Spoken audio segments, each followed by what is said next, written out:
Welcome back, Pro Series drivers. We are back for round 4 of the Pro Series, and we're going to be doing a really nice in-depth lap guide on Road Atlanta with the M235i. So as we get started here, we're going to be rounding the final corner here.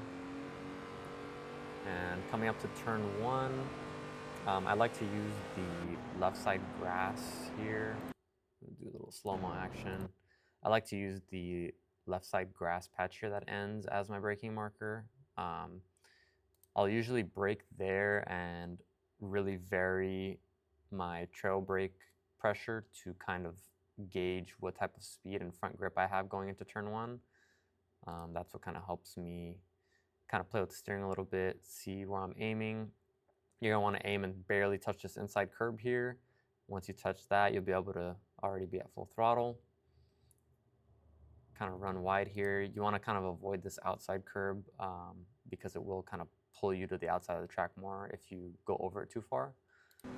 So coming up here to turns 2 and 3, I like to run my tires nicely up on this curb, start to hit the brakes, get most of my braking done on that curb, and as soon as I start turning, I want to be off those brakes with my speed set, so that way I can hit the gas, stabilize the car, and put about half the car over this curb here.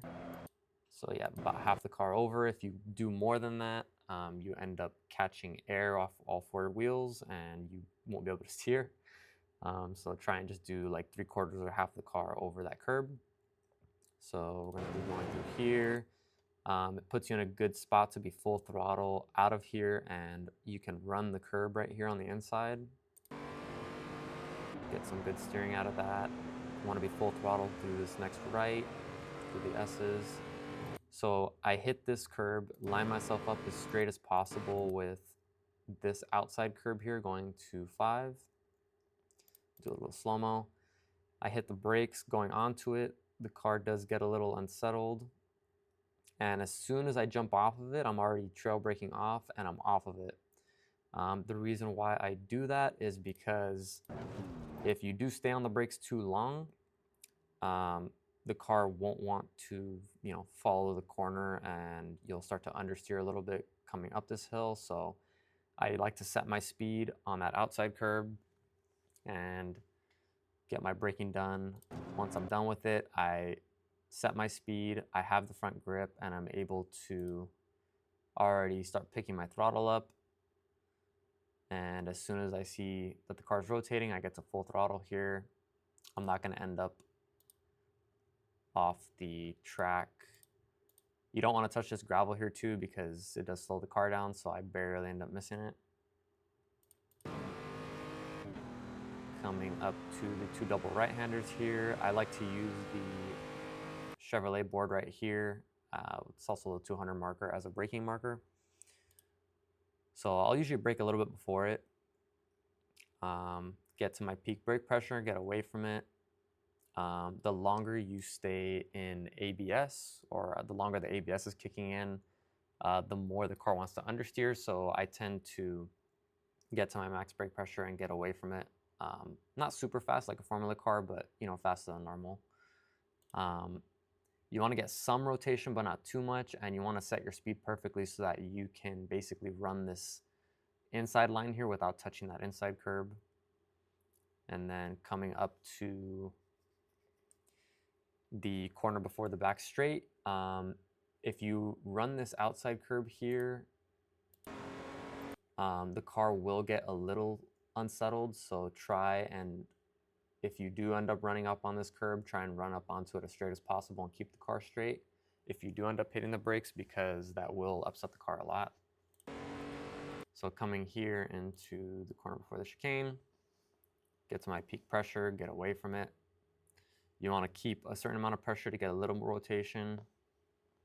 And I personally like to hit this inside curb a little with a little bit of throttle input.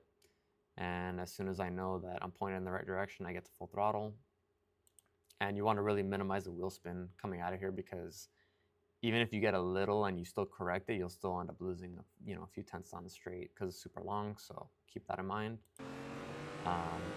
Another tip is to, I don't know if you guys noticed my shifting, but this car doesn't really have, you can over rev it to about 7,000 RPM, but peak power kind of ends at 6,200, somewhere around there. But if you look at your shift lights, as soon as they turn red, so now they're gonna turn yellow, as soon as they turn red, like that, you can see I just shifted and it's about a little over 6,000 RPM, right about that.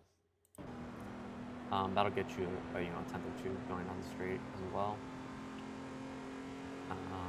Coming up to 10A and B, I like to use the WeatherTech board right here, which is right in front of the 200 board as my marker. We're gonna come up in here. I'll usually brake right after it, yeah. So I usually brake right after it. I do end up braking for a pretty long time at 100%. As soon as I add steering angle, I kind of get away from it. And then I try to set my speed to basically put half my car over the inside curb and onto the grass. Maximize all that track. Now I'm able to get to full throttle. I had to cut throttle here, but the goal is to stay full throttle going all the way up this corner here on this right-hander. If you have enough momentum, you might only have to cut throttle a little bit like I did, but here's full speed. Had a little moment, got to full throttle. Coming up over the hill and to the final corner, that will be the in-depth guide for round 4 of the Pro Series. Let me know if you guys have any questions, message me on Discord, and I'll see you guys out on track.